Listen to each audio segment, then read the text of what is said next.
Welcome to the Winning Edge Investments Podcast. Winning Edge Investments provides industry-leading horse racing and sports betting tips, ratings and education, enabling you to invest intelligently and treat your betting like a business. Go to www.winningedgeinvestments.com to learn more about how you can start to supercharge your betting bank immediately. Treat your betting like a business and invest intelligently with Winning Edge Investments.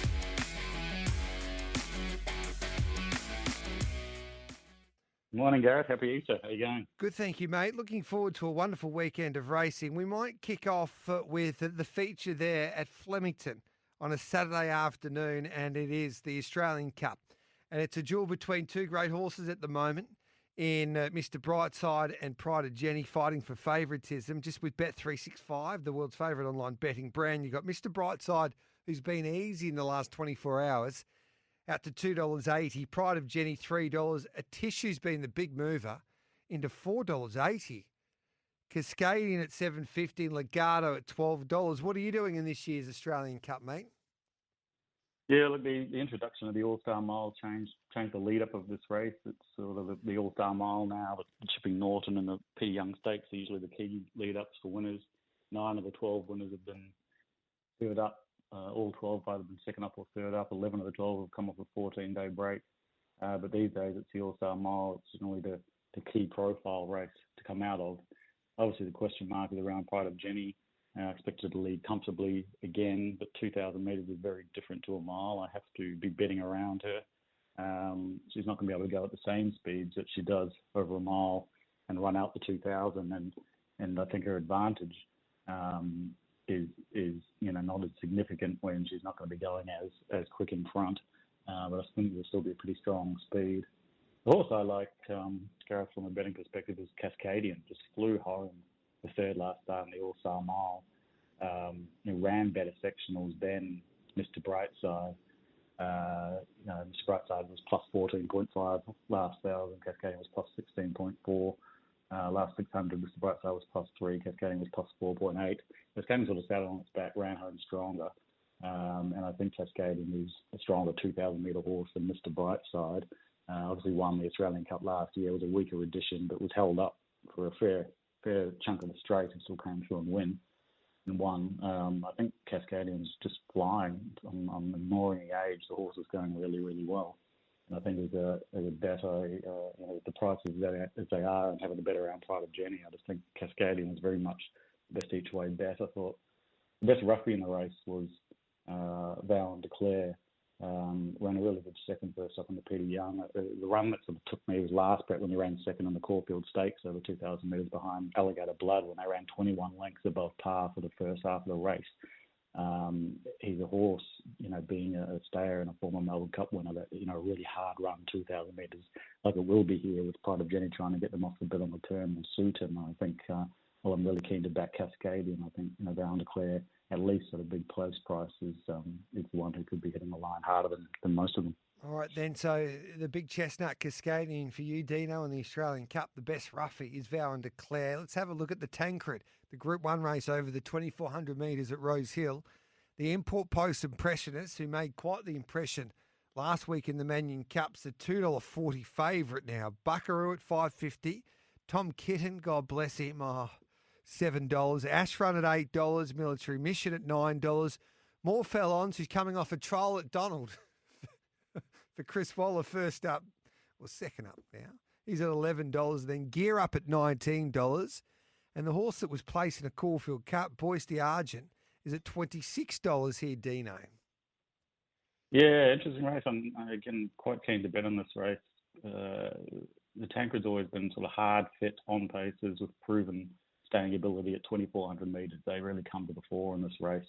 11 of the past 12 winners have come out of the round in the Australian Cup. Of course, the Australian Cup's on the same day this year, so the younger horses coming out of the round this year are Buckaroo and Military Mission.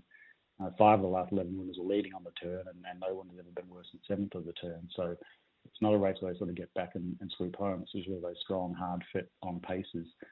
That doesn't suit the favourite, Post Impressionist. On the positive, obviously, William Haggis and in combination with Tom Marquand have an incredible record here in Australia. And the closing sectionals last week were very, very impressive. But On the negative, he's also on a 7-day backup after a first up run, first up for sort of 200 days.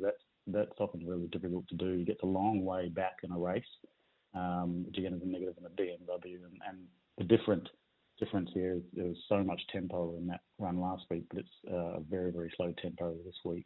And he meets a substantially stronger field than last week.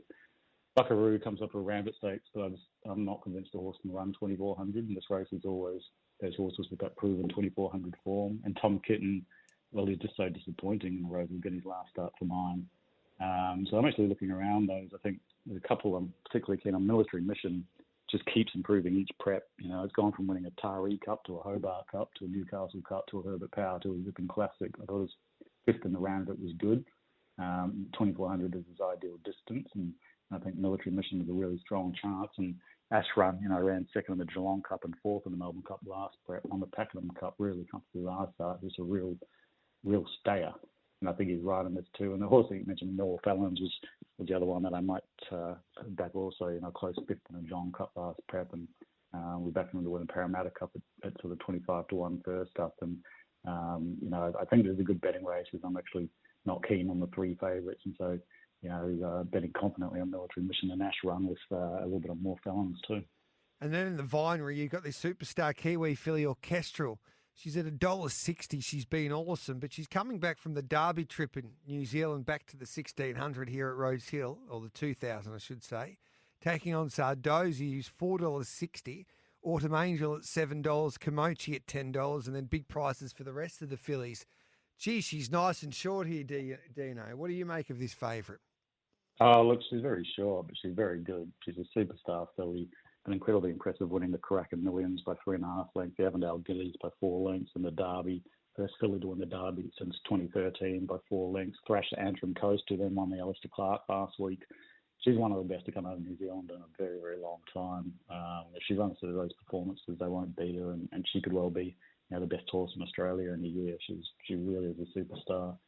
The only other horse in the race really is Zardozi, who won the Edward Manifold and the BLC Oaks comprehensively last prep, and she was really impressive winning the far last start. They ran quicker than the Coolmore. Her closing section was really good.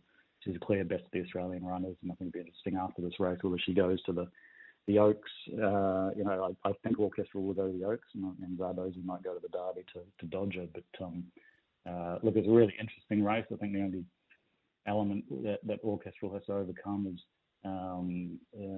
she's sort of sixth up into this race. We haven't had anything sixth up or win this race before.